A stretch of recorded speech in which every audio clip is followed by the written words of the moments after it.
Alright, Shalom. First and foremost, I want to give all praises, honor, and glory to YAHAWASHI, YAHAWASHI, Ba'ashem Rakakwadash. Double honors to the apostles and elders of Great Millstone who rule well and teach well. Peace and blessings to the elect out there that's pushing this word in all truth and sincerity. Alright, this lesson is going to be about how, Esau and, these other nations and heathens, including 2/3 of our own people, these sellout celebrities and whatnot, they're going to be living, a lavish lifestyle right up until the point Yahawashi returns. And, and I clicked, to get like a background video. I decided to search up like lavish nuclear bunkers.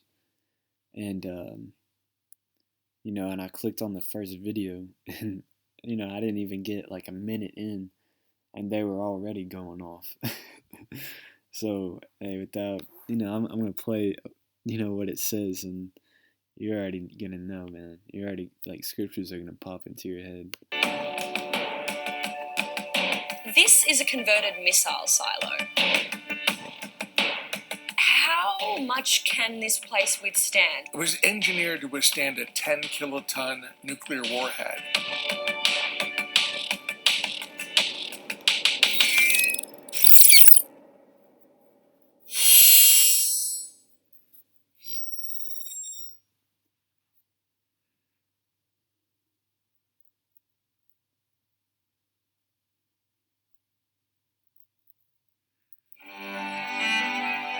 When it comes to the apocalypse, nothing's quite as terrifying as nuclear war. So, when the nuclear apocalypse comes, are we going to get blasted back into the Stone Age? Or can we use our heads and survive the end of days with the help of technology? Bam. Not even, exactly a minute into it. Okay, my bad. I did get a minute into it. But, hey, who the Lord shall threaten, and who shall see if it pops up. Yep, 2 Ezra 16 is the first scripture that popped in my head. This is, let me start up a bit, because this chapter is talking about nuclear missiles. I'll start at 3. 2 Ezra 16:3. A sword is sent upon you, and who may turn it back? A fire is sent among you, and who may quench it? Plagues are sent unto you, and what is he that may drive them away? May any man drive away an hungry lion in the wood? Or may any one quench the fire in stubble, when it shall begin to burn? All right, and the answer is no. If a lion's hungry, it's eating, whatever prey is in front of it. All right, and when a forest fire gets to going, man, even today's, technology, Esau got those planes that dump gallon, like pool size of water on it, and it still doesn't quench it. Multiple drive-bys with those, water planes or whatever they're called, and still can't quench it. All right, but if the Lord is on your side, then you can, of course, like Daniel in the lion's den. But without further ado, verse 7, it says, "May one turn again the arrow that is shot of a strong archer. The mighty Lord sendeth the plagues, and who is he that can drive them away?" So if the Lord ordains nuclear missiles, then who can stop it? A fire shall go forth from his wrath, and who is he that may quench it? He shall cast lightnings, and who shall not fear? He shall thunder, and who shall not be afraid? The Lord shall threaten, and who shall not be utterly beaten to powder at his presence? Then we go further into the chapter. It talks about, it describes the nuclear missiles. We can jump, I'll just keep reading. Verse 12, "The earth quaketh, and the foundations thereof. The sea ariseth up with waves from the deep, and the waves of it are troubled, and the fishes thereof also, before the Lord, and before the glory of his power.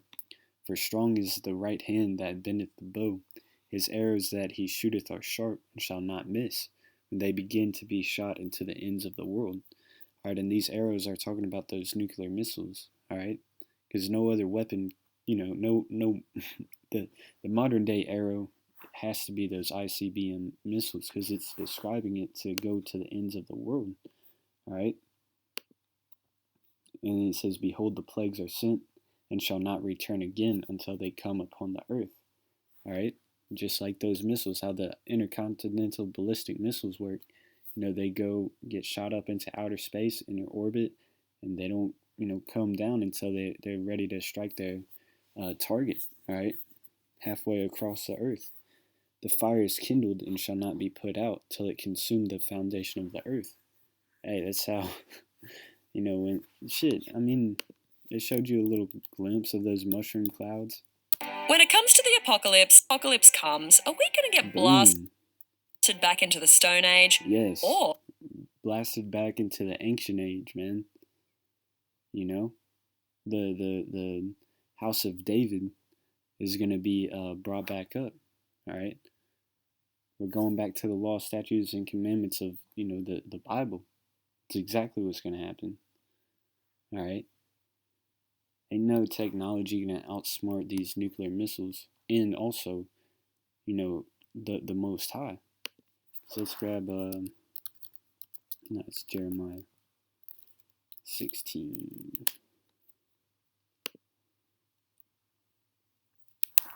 And verse 16. Jeremiah 16 and 16. It says, "Behold, I will send for many fishers, saith the Lord, and they shall fish them." And that's, the time of the fishers are right now.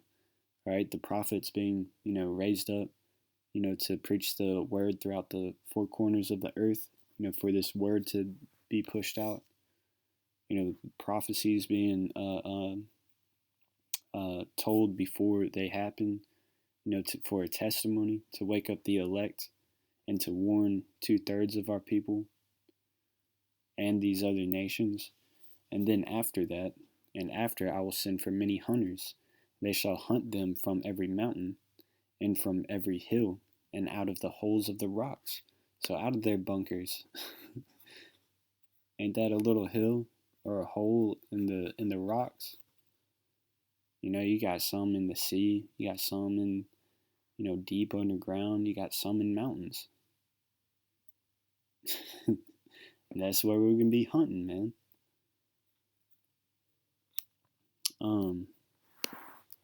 And what's that in Revelation where it says, they say to the rocks fall on us?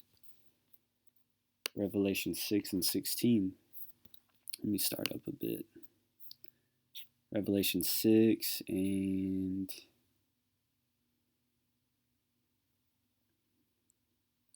I'll start at 12. It says, "And I beheld when he had opened the sixth seal, and lo, there was a great earthquake, and the sun became black as sackcloth of hair, and the moon became as blood, and the stars of heaven fell unto the earth, even as a fig tree casteth her untimely figs, when she is shaken of a mighty wind. And the heaven departed as a scroll, when it is rolled together." And the heaven is also, like, obviously talking about the sky, because again, this is talking about nuclear weapons, man. Those mushroom clouds. The skies being departed as a scroll when it is rolled together, and every mountain and island were moved out of their places.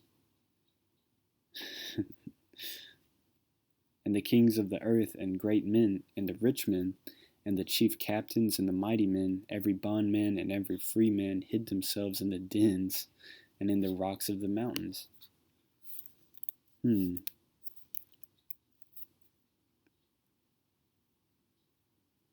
DJ, run it back. When the nuclear apocalypse, nothing's quite as terrifying as nuclear war. Shut the fuck up. We already heard your ass. Boom. Heavens rolled together.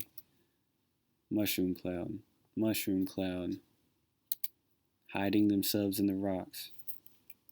Come on, man.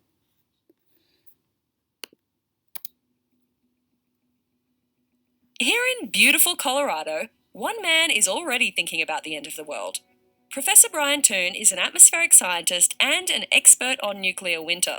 Brian, level with me. How likely is an all-out nuclear war, and should I be finding a bunker right now? You never know for sure, because that's one of the real terrifying things here, is that one person in the United States and one person in Russia could decide all by themselves to have a nuclear conflict. How many nukes are there around the world? Who has them? There are about 14,000 nuclear weapons in the world. More than 1,000 of them are held by Britain, France, India, Pakistan, Israel, and China. Each of those countries has 200 or 300. Then Russia and the United States have 90% of the missiles. So the lesson is everyone has nukes now. But what exactly happens when these bombs go off? If you're knocking over concrete buildings, you're going to blow people to pieces. So there's a range of going out from distance in which you die from the blast wave tearing you to pieces, the radiation burning you up, the light wave burning you or catching you on fire. What happens when day one, a week later, a year later, what are we looking at? Well, when a nuclear weapon explodes, it sends out a burst of light. It's like bringing a piece of the sun, which is nuclear explosions happening, down to the earth. And that burst of light catches everything around it on fire. That fire sends huge amounts of smoke into the stratosphere. But because it doesn't rain up there, it takes years for that smoke to clear, creating a nuclear winter.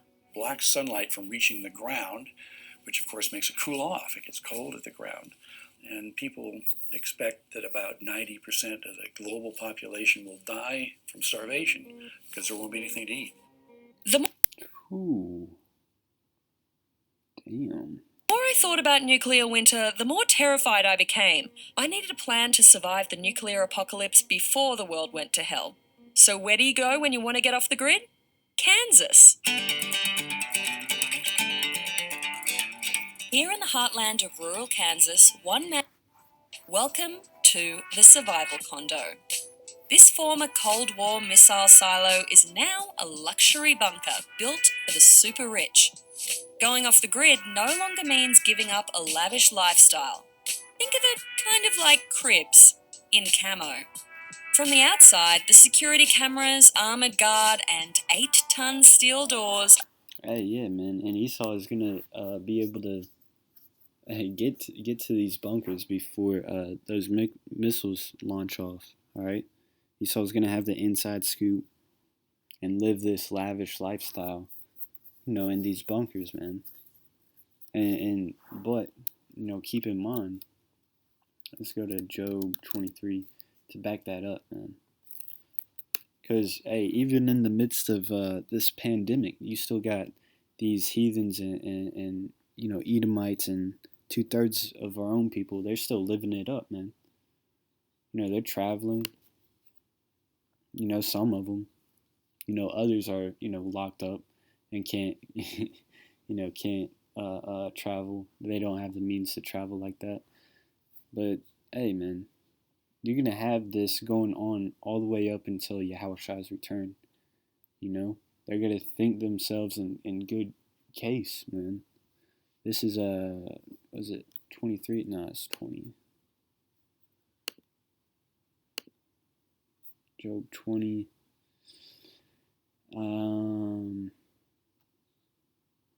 I'll start at 20. It says, surely he shall not feel quietness in his belly. He shall not save of that which he desired. There shall none of his meat be left. Therefore shall no man look for his goods. In the fullness of his sufficiency he shall be in straits. Every hand of the wicked shall come upon him. When he is about to fill his belly, the Most High shall cast the fury of his wrath upon him, and shall rain it upon him while he is eating. So in the midst of him thinking that he got away with it after he chipped everybody, and after he, sent off started a nuclear warfare to kill off the children of Israel, and he's chilling in his bunkers, about to fill his bellies thinking that they got their new world order under control. Then what? When he is about to fill his belly, the Most High shall cast the fury of his wrath upon him, and shall rain it upon him while he is eating. So here it is, while in the midst of him eating, in the midst of his celebration, doors bust through. He shall flee from the iron weapon, and the bow of steel shall strike him through. It is drawn and cometh out of the body. Yeah, the glittering sword cometh out of his gall. Terrors are upon him. So, hey, man, like hey, and even if he, escapes, into those bunkers, man, Yahawashi and the elect are waiting for those heathens to come out. They're gonna get got, man. Plain and simple. Hey, me personally, like I want Esau to think that he escaped, just to bring more tears to his eyes once he steps out of that bunker and sees Israel in their glory, knowing that he done fucked up. You know what kind of a sight that would be to see? Hey, but in the even they shall be giving marriage. Because, hey, even Yahawashi talked about this. He said it shall be in the days of Noah. Yeah, Matthew 24:38. For as in the days that were before the flood, there were eating and drinking, marrying and giving in marriage, until the day of Noah entered into the ark, and knew not until the flood came and took them all away. So shall also the coming of the Son of Man be. Yahawashi. Then shall two be in the field, and one shall be taken, and the other left. Two women shall be grinding at the mill, the one shall be taken, and the other left. So in these coming days, man, when in the midst of people eating and drinking and marrying, thinking that they're in good case, that's when Yahawashi's coming like a thief in the night. These distractions are still going to be going on. Wars, rumors of wars, uprisings, great confusions. Let me get that in 2nd Ezra's.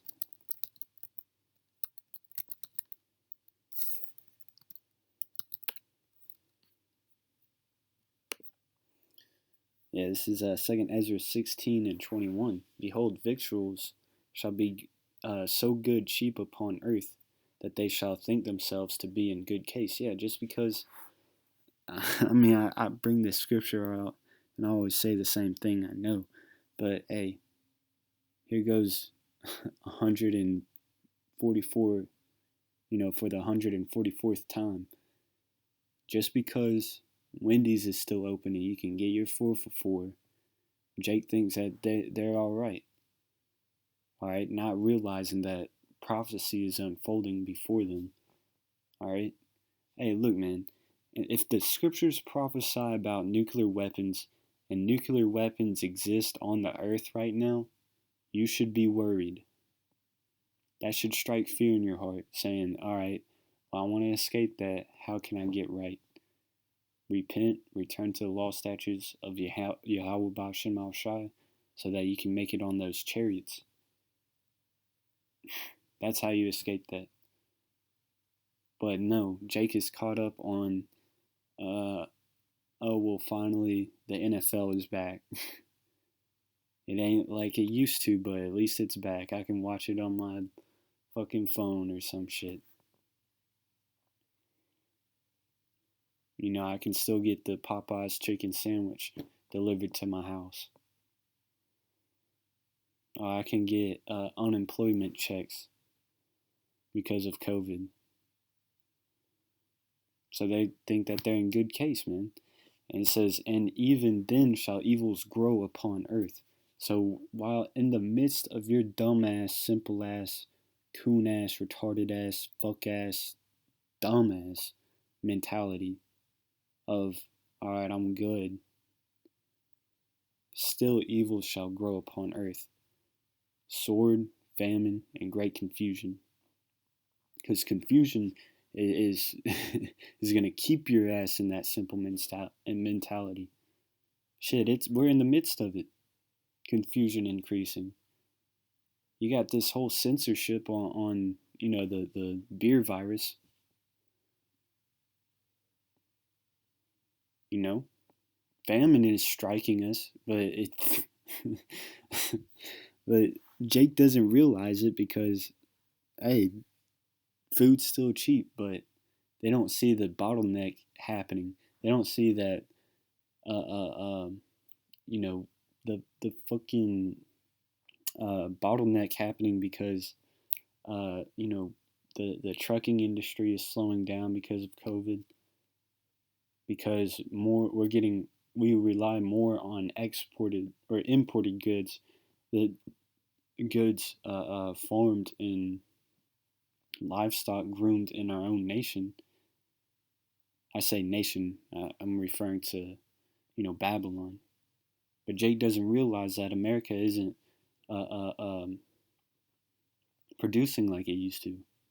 They rely heavy on those imports to America now, ever since COVID. And that's not by coincidence. All right? The Most High is ready to take this place out. All right? Jacob's trouble is among us, man.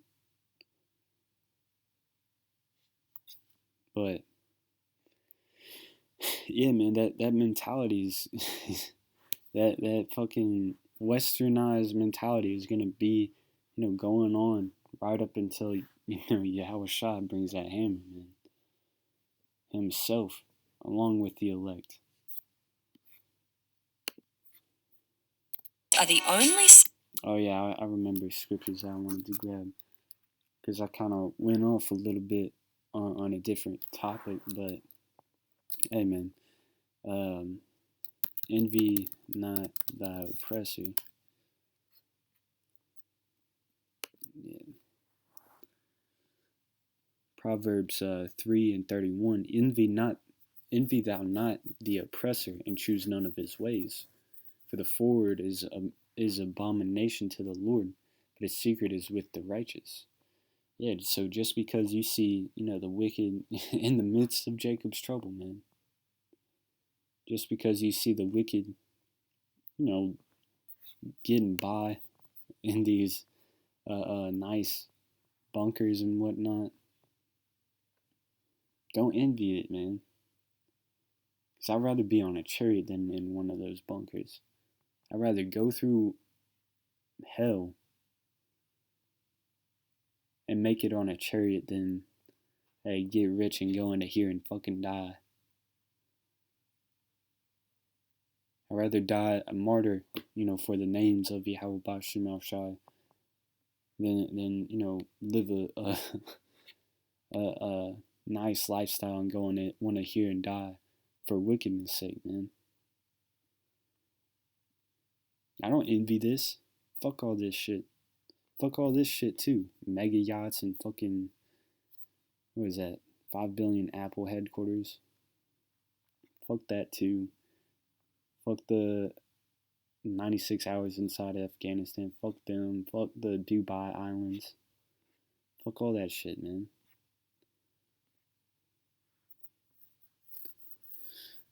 But yeah, that's just the point that I wanted to make is, fuck Esau's riches all the way up into these bunkers, man. Hey, and Esau is supposed to be building these because it's also part of prophecy.